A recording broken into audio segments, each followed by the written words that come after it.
Hey there, everybody. I hope you're doing well. It is late Sunday night. I have to work in the morning, but I don't care. The Chiefs just won the AFC Championship, and we're going to the Super Bowl. We got Mahomes versus Brady, and I am completely thrilled and nervous about 2 weeks from tonight. But it's very exciting, and I'm just jacked up, so I'm not going to bed. So what I want to do with all that energy is talk about some board games, believe it or not. So I've been playing Legends of Andor a little bit. Not super far into it by any means, but I do have some initial impressions I want to talk about. And as I was thinking about this and filming a new video, I thought maybe it'd be a good idea, kind of a theme of this series of videos, we'll see how long it goes, to begin with my initial impressions of a game, and then, so Sword and Sorcery, if you happen to watch the first video, now in video 2, I'll talk about my follow-up impressions to Sword and Sorcery, and then in the same video, I'll talk about my initial impressions in another game. So, initial impressions for Legends of Andor, but before we do that, I want to take a step back and wrap up my thoughts about Sword and Sorcery real quick, compared to my initial thoughts. Really, so I played Mission 2, and when I say I played Mission 2, don't get me wrong, that is another 4 hours of gameplay, at least for me, and I'm controlling 4 heroes. I wanted to play the game with all of them so I could experience the whole game and as many heroes as possible. And my thoughts about the game hadn't changed all that much. It was still fiddly as hell, is my initial, my most passionate feeling about the game, if you will. If you were to ask me one adjective for Sword and Sorcery, unfortunately, probably be fiddly. There are a lot of good things about the game, but the fiddliness is frustrating as you continue to play through it.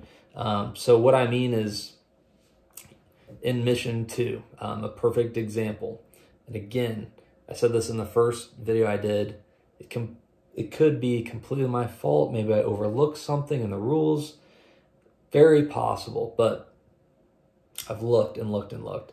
In Mission 2, it tells you to spawn a gremlin, and then later it tells you to spawn a raider, or vice versa, one of the two.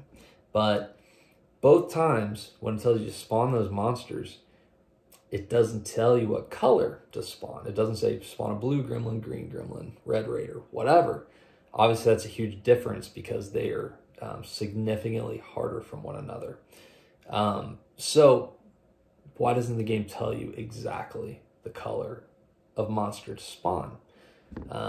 It could be in the mission setup, based on the monsters you have in the setup, but if that were true, I believe it has a green and a blue raider in mission setup, so still you'd have to choose between those two.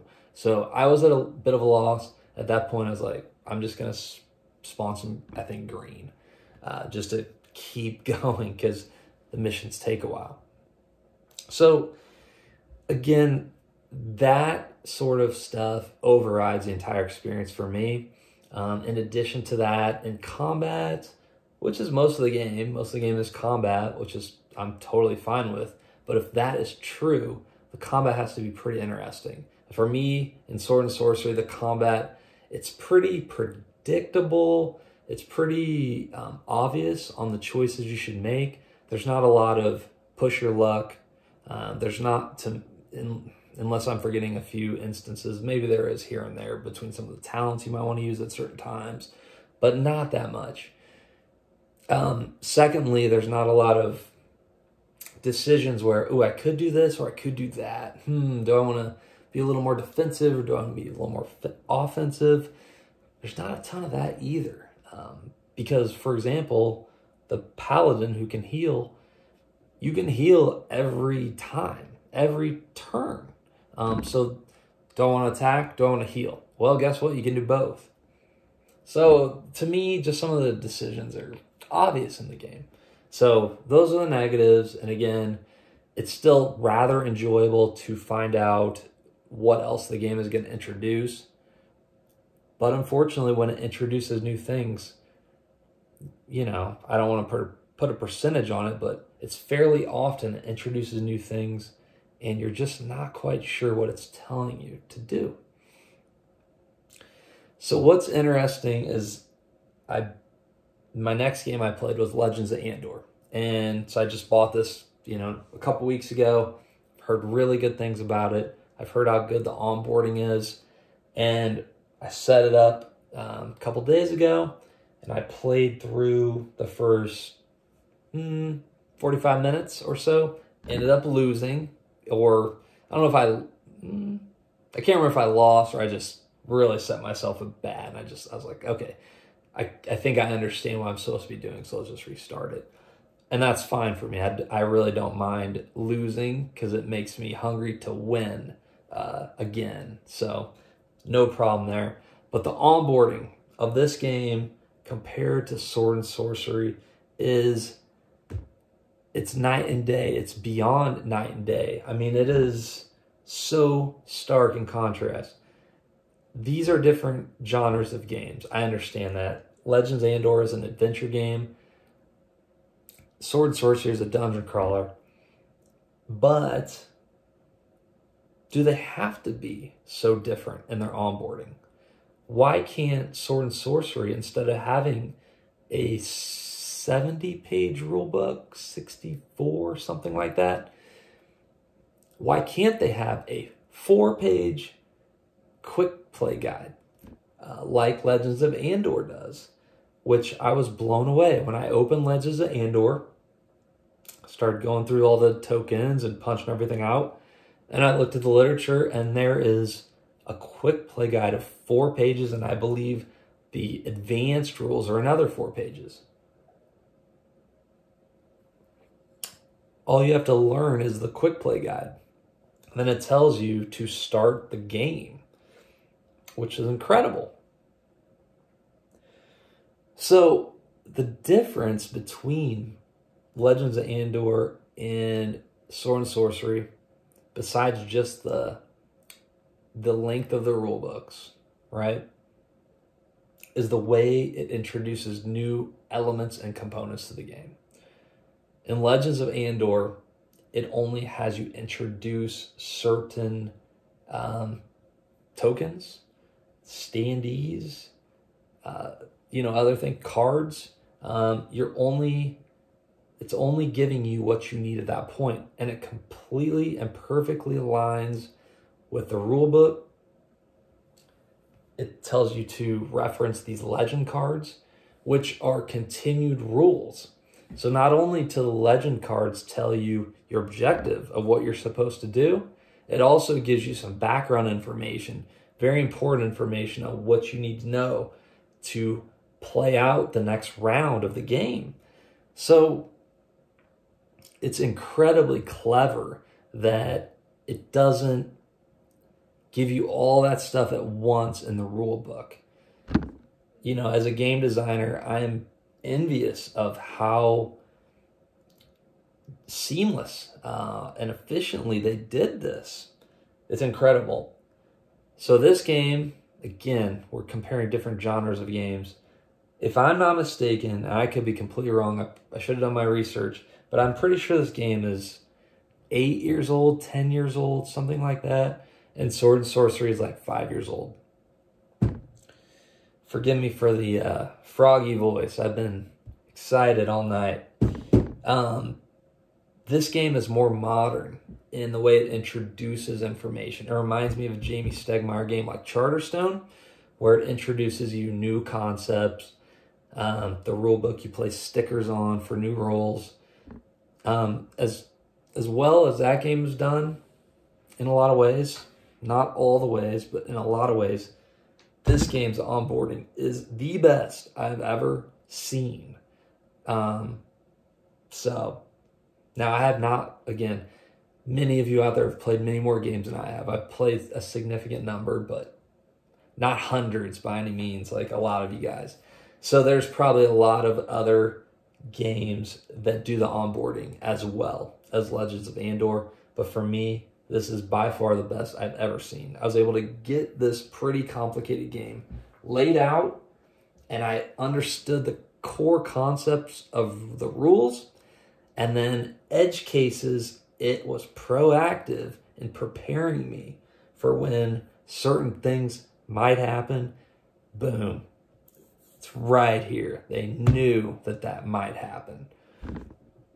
So this game, that's my initial impressions. I could talk for another 10 minutes about interesting, concepts in the game, but really that's the takeaway. I don't need to make these videos any longer, but that is the highlight of this game. And I'm a copywriter by trade.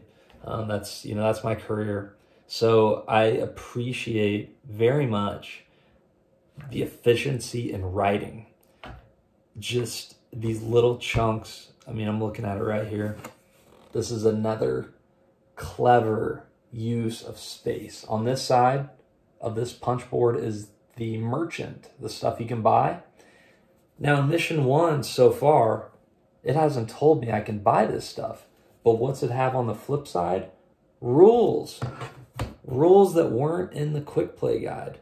Rules I didn't need in the quick play guide, but rules I would need just in round 2, which is when it told me to read this. This is incredible. So, yeah, I'm blown away. But yeah, again, my point is, as a copywriter, I'm not a graphic designer by any stretch of the imagination, but the way they use text, I'm blown away by. But the way they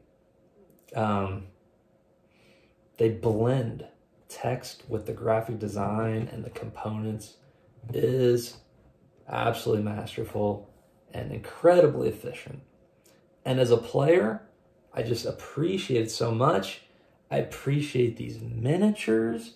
If this game was full of, these are standees. If this game was full of miniatures, I don't know that I would ever play it. If this game was $120, I don't know that I'd ever play it.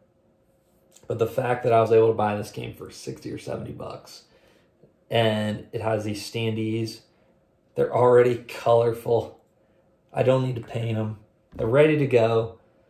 All the punch boards and the onboarding is so good. I mean, this is what like a video game is like. This is what people like about video games, along with a lot of other things, obviously. But generally, you turn on the game from the get-go, and you're playing. It introduces new concepts to you. We need to do that more in board games, just like this.